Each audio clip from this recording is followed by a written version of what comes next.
প্রিয় শিক্ষার্থী, দক্ষিণ মহানগর উচ্চ বিদ্যালয় কর্তৃক আয়োজিত অনলাইন পাঠদানে তোমাদের সবাইকে স্বাগত। আশা করি তোমরা সবাই ভালো আছো, ভালো থাকো এই আশা করি। আমার নাম সন্তোষ দাস, সহকারী শিক্ষক, দক্ষিণ মহানগর উচ্চ বিদ্যালয়। আজকে আমাদের অনলাইন পাঠদান হচ্ছে দশম শ্রেণী গণিত। আমরা আজকে পরিমিতি নিয়ে আলোচনা করব। তোমাদেরকে উদ্দীপকে দেওয়া আছে একটি বর্গক্ষেত্রের পরিসীমা একটি আয়তক্ষেত্রের পরিসীমার সমান। আয়তক্ষেত্রের দৈর্ঘ্য প্রস্থের 3 গুণ এবং ক্ষেত্রফল 972 বর্গমিটার। আয়তক্ষেত্রের বাইরে চতুর্দিকে 3/2 মিটার চওড়া একটি রাস্তা আছে। এখন ক নম্বরে বলছে এক চলকের মাধ্যমে আয়তক্ষেত্রের পরিসীমা নির্ণয় করো। এখানে আমাদেরকে দৈর্ঘ্য কত প্রস্থ কত সেটা বলে নাই, কিন্তু বলে দিচ্ছে চলকটা কি ধরতে হবে, এক ধরতে হবে। তাহলে আমরা ক নম্বরে লিখব ক এর জন্য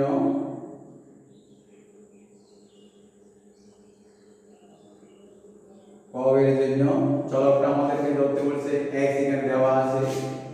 তাহলে আমরা লিখব মনে করি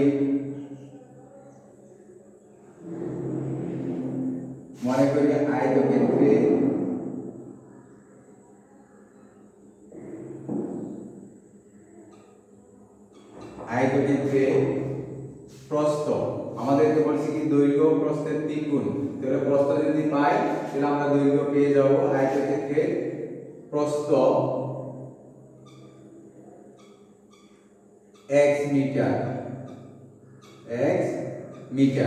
তাহলে যেহেতু দৈর্ঘ্য প্রস্থের 3 গুণ, আমরা এখানে লিখি যেহেতু দৈর্ঘ্য প্রস্থের 3 গুণ, কাজেই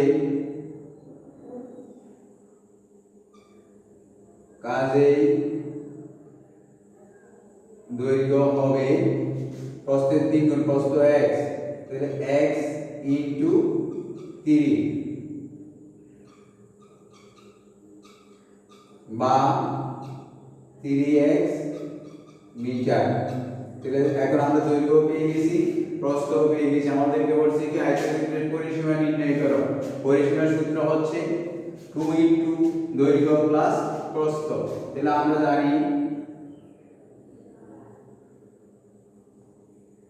আমরা জানি আয়তক্ষেত্রের পরিসীমা সমান আয়তক্ষেত্রের পরিসীমা সমান 2 ইনটু দৈর্ঘ্য যোগ প্রস্থ। দৈর্ঘ্য যোগ প্রস্থ, এদিকে আমরা একক লিখব, সমান 2 ইনটু দৈর্ঘ্য হচ্ছে 3x, প্রস্থ হচ্ছে x। এগুলো যেহেতু মিটার ছিল, এখন আমরা এককটা মিটার লিখব, সমান 2 into 4x metre equal to 8x metre. আমরা পরিসীমা পেয়ে গেছি 8x মিটার। তাহলে आंसर হচ্ছে 8x মিটার। এখন খ নম্বরে বলছে বর্গক্ষেত্রের ক্ষেত্রফল নির্ণয় করতে বলছে। তাহলে বর্গক্ষেত্রের ক্ষেত্রফল নির্ণয় করতে গেলে আমাদেরকে দৈর্ঘ্য এবং প্রস্থ জানতে হবে। কিন্তু আমরা চলক ধরে পাইলাম প্রস্থ x, দৈর্ঘ্য হচ্ছে 3x। এখন আমাদের x এর মানটা বাইর করতে হবে। তাহলে x এর মান বাইর করতে গেলে আমাদেরকে দুইটা সমীকরণ নির্ণয় করতে হবে, দুইটা সমীকরণ। এখন পরিসীমা পাইলাম আমরা কত, 8x। পরিসীমা কত, 8x। এখানে ক্ষেত্রফল দেওয়া আছে কত, 972। তাহলে বর্গক্ষেত্রের ক্ষেত্রফল নির্ণয় করো। বর্গক্ষেত্রের ক্ষেত্রফল নির্ণয় করতে বলছে। তাহলে বর্গক্ষেত্রের ক্ষেত্রফলের সূত্র, বর্গক্ষেত্রের বাহু যদি আমরা a ধরি তাহলে ক্ষেত্রফল হবে a স্কয়ার। এর স্কয়ার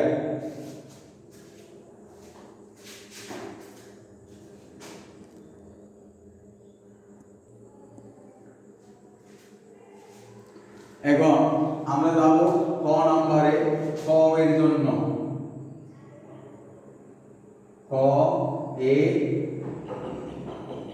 এর জন্য তাহলে ক তে আমরা আয়তক্ষেত্রের পরিসীমা পেয়ে গেছি ক তে পেয়ে গেছি আয়তক্ষেত্রের পরিসীমা 8x ক হতে প্রাপ্ত আয়তক্ষেত্রের পরিসীমা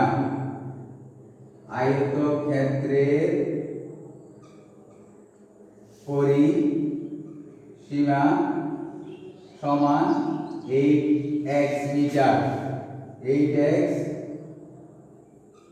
মিটার এবং এখানে আয়তক্ষেত্রের ক্ষেত্রফল দেওয়া আছে এটা উদ্দীপক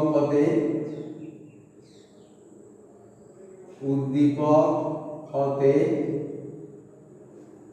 আয়তক্ষেত্রের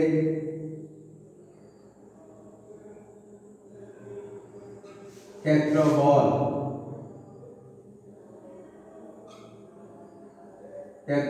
সমান 972 বর্গ মিটার এখন এগুলো নিয়ে আমরা দুইটা সমীকরণ গঠন করব এখন লিখব মনে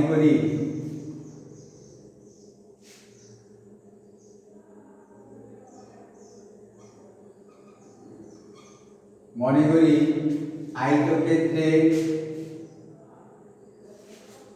এখানে বর্গক্ষেত্রের ক্ষেত্রফল বাই করতে বলছে মনে করি বর্গক্ষেত্রের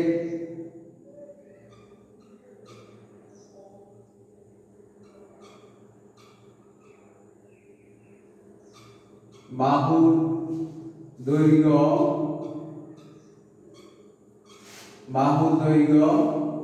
সমান 1 মিটার তাহলে বর্গক্ষেত্রের ক্ষেত্রফল সমান l স্কয়ার বর্গ মিটার তাহলে এই যে আমাদের আয়তক্ষেত্রের পরিসীমা দেওয়া আছে 8x এখন আমরা আয়তক্ষেত্রের পরিসীমা একটা বাইর করব আয়তক্ষেত্রের পরিসীমাটা বাইর করে নিই সুতরাং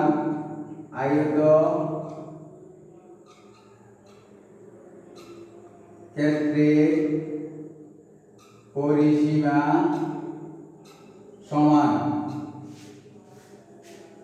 4x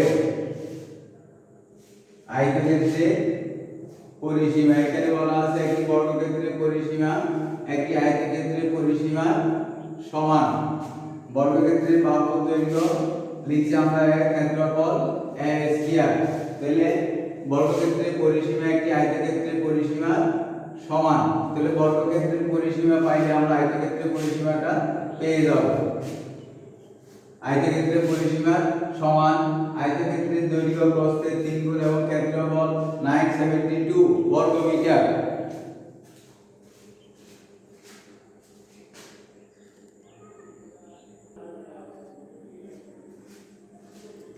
প্রিয় শিক্ষার্থী দেখো আমরা এখানে বাইর করব বর্গক্ষেত্রের পরিসীমা এখানে বর্গক্ষেত্রের পরিসীমাটা লিখব আয়তক্ষেত্রের বর্গক্ষেত্রের পরিসীমা সমান বর্গক্ষেত্রের বাহু থেকে আমরা এসএসসি পরিসীমা হবে 4a মিটার এখানে বলছে একটি বর্গক্ষেত্রের পরিসীমা একটি আয়তক্ষেত্রের পরিসীমার সমান তাহলে শর্ত মতে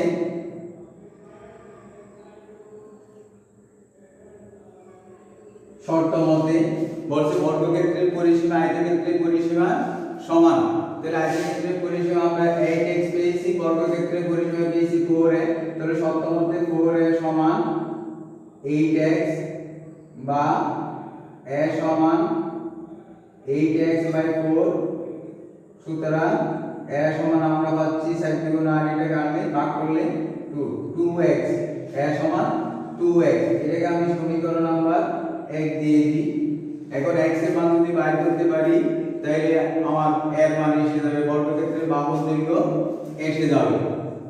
তাহলে এখন x এর মান বাইর করার জন্য আমাদের এখানে বলা আছে ক্ষেত্রফল কত 972। তাহলে আয়তক্ষেত্রের দৈর্ঘ্য আয়তক্ষেত্রের ক্ষেত্রফল এখানে কত আছে পরিসীমা পাইলাম কত 8x। তাহলে আমরা লিখব আয়তক্ষেত্রের ক্ষেত্রফল সমান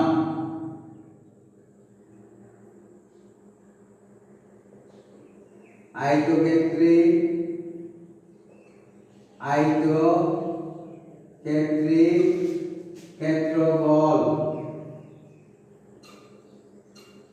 ক্ষেত্রফল সমান দৈর্ঘ্য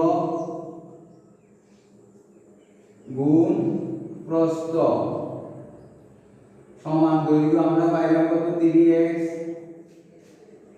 কতে পেয়েছিলাম দৈর্ঘ্য 3x প্রস্থ পেয়েছি x এত বর্গ মিটার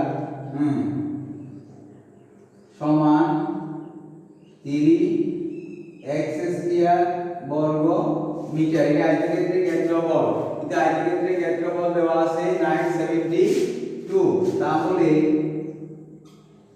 তাহলে আমরা লিখতে পারি 3x স্কয়ার সমান 972 বা x স্কয়ার সমান 972/3 3 দিয়ে ভাগ করলে আমরা পাবো 3 দিয়ে 3 দিয়ে ভাগ করি 3 তারিখে না 3 × 6 3 × 12 x এর মান পাচ্ছি আমরা x এর 9x স্কয়ার সমান পাচ্ছি 324 3 দিয়ে ভাগ করে 3 তারিখে না 3 × 6 3 × 12। এখন আমরা এখান থেকে x এর মানটা বাইর করব। আমরা এদিকে এগুলো মুছে দিয়ে পাশে চলে যাই।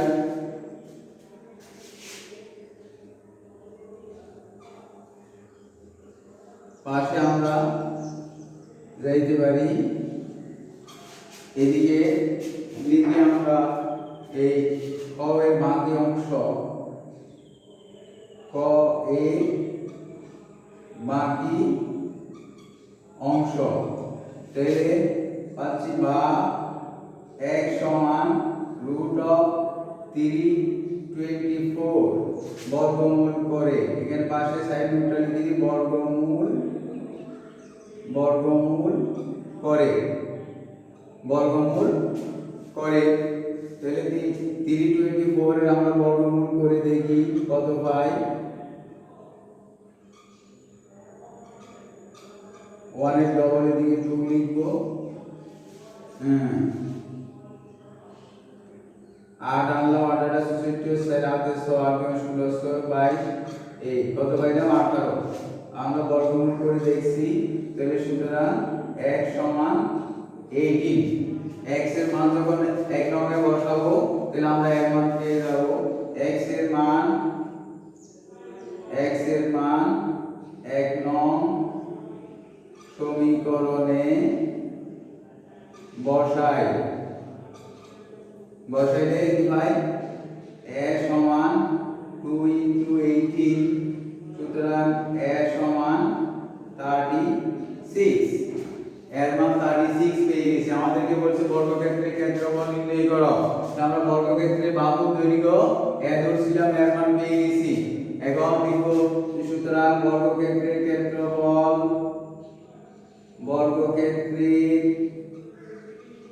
ক্ষেত্রফল সমান a স্কয়ার বর্গ মিটার সমান এর মান 36 হোল স্কয়ার বর্গ মিটার। 36 কে আমরা 36 দিয়ে গুণ করে দেখি কত হয় 636 সাথে 3 3 21 318 হাতে 1 3 3 কে 9 রেখে 10 6 9 2 তাহলে 1296 বর্গ মিটার। আনসার হচ্ছে 1296 বর্গ মিটার। এখন আমরা ক আমাদের করা হয়ে গেছে।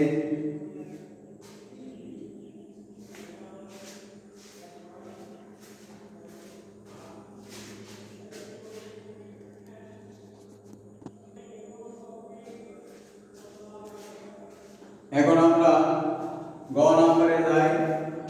গ নম্বরে বলছে 0.25 ইনটু 0.125 বর্গ মিটার তল বিশিষ্ট প্রতিটি ইটের ক্ষেত্রফল ইটের মূল্য 15 টাকা হলে ইট দ্বারা রাস্তাটি বাধাই করতে কত টাকা খরচ হবে। প্রথমে আমাদেরকে রাস্তার ক্ষেত্রফলটা বাই করতে হবে। তাহলে আমাদের ওইখানে দেওয়া আছে কতে পেয়েছি আমরা, কতে পেয়েছি দৈর্ঘ্য, আয়তক্ষেত্রের দৈর্ঘ্য হচ্ছে 3x, প্রস্থ হচ্ছে x। এখন আমরা আয়তক্ষেত্রের দৈর্ঘ্য প্রস্থ বাই করি। গ এর জন্য আয়তক্ষেত্রের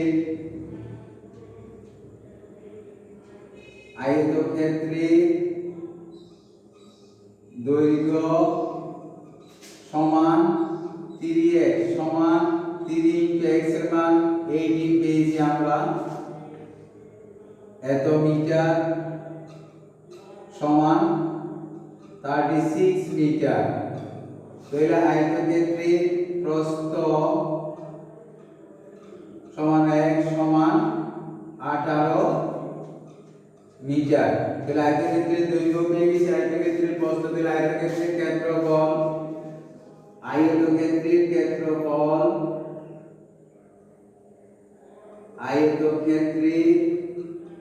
ক্ষেত্রফল সমান দৈর্ঘ্য গুণ প্রস্থ।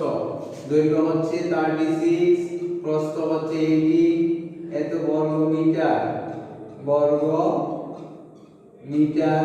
এখন আমরা এই 36 কে 18 দিয়ে গুণ করে দেখি। 36 কে 18 দিয়ে গুণ করলে 6 48 সাথে 4 3 24 28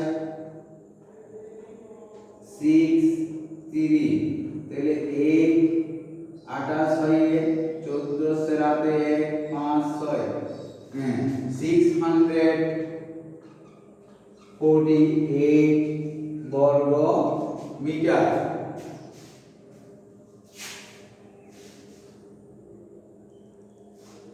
আয়তক্ষেত্রের ক্ষেত্রফল। এখন রাস্তা সহ এখানে বলা আছে আয়তক্ষেত্রের বাইরের চতুর্দিকে 3/2 মিটার সর একটি রাস্তা আছে। তাহলে রাস্তা সহ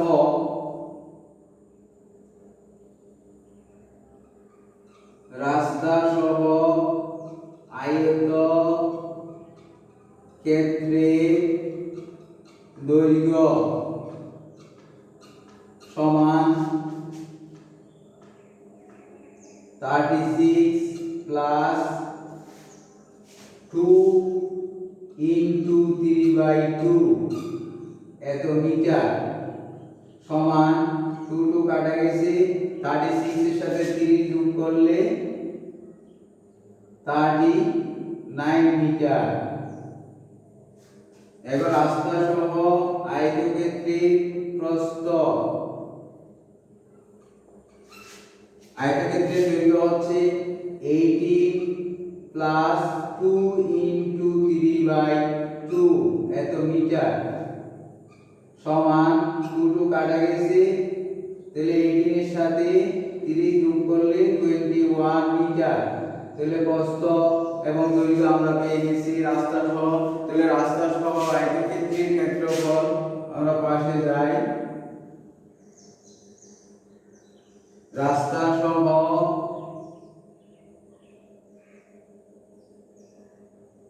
আয়তক্ষেত্রের ক্ষেত্রফল সমান দৈর্ঘ্য গুণ প্রস্থ। দৈর্ঘ্য হচ্ছে 39, প্রস্থ হচ্ছে 21 এত বর্গ মিটার। এখন আমরা গুণ করলে পাই 39 কে 21 দিয়ে গুণ করে দেখি।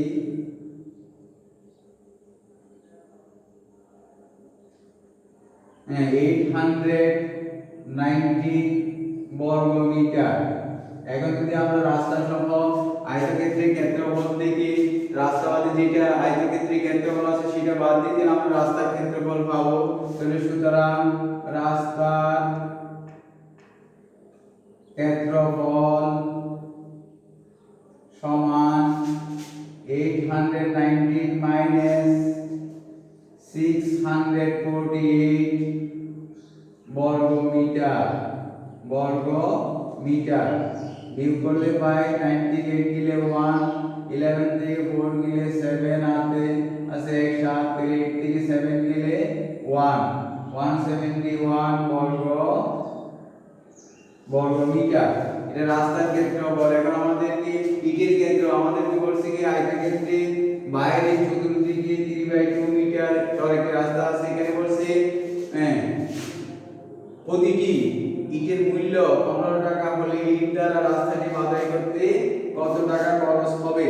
তাহলে আমাদের ইট কয়টা লাগবে সেটা বাইর করতে হবে। তাহলে এখন ইটের ক্ষেত্রফলটা বাইর করি। ইটের ক্ষেত্রফল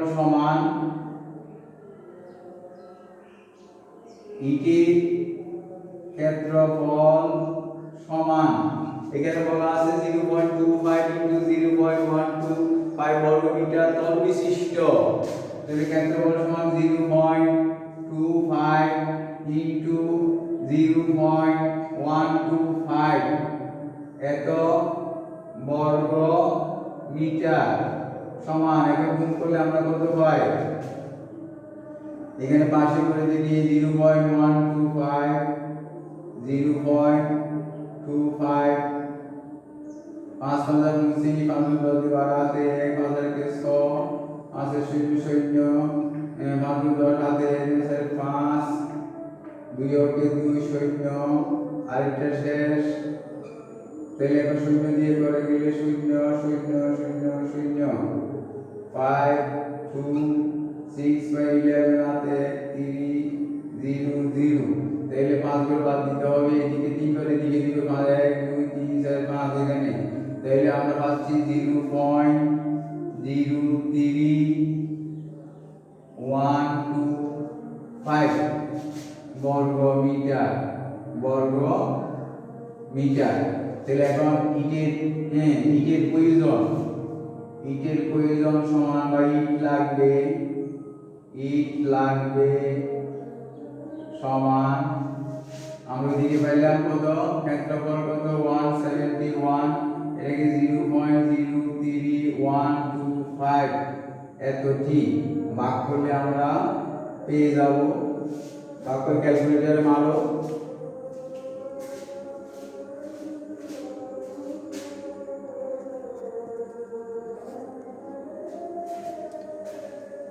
আমরা এটাকে ভাগ করলে 7200 পাই। ক্যালকুলেটরে করলে 7200টি ইট লাগবে। 7200টি। এখানে বলছে প্রতিটি ইটের মূল্য 15 টাকা। তাইলে একটি ইটের মূল্য সমান 15 টাকা। তাহলে সুতরাং 7200 টি ইটের মূল্য সমান 7200 গুণ 15 এত টাকা না।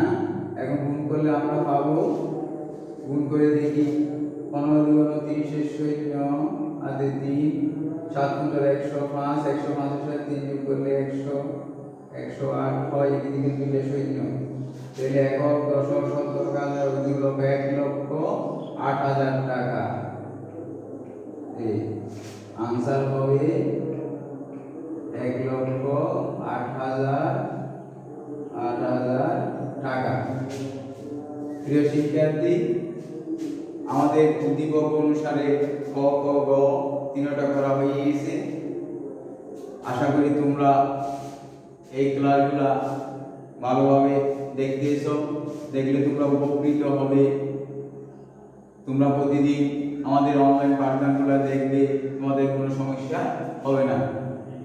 এই বলে আজকে আমরা এখানে অনলাইন পাঠদানটা সমাপ্ত করলাম।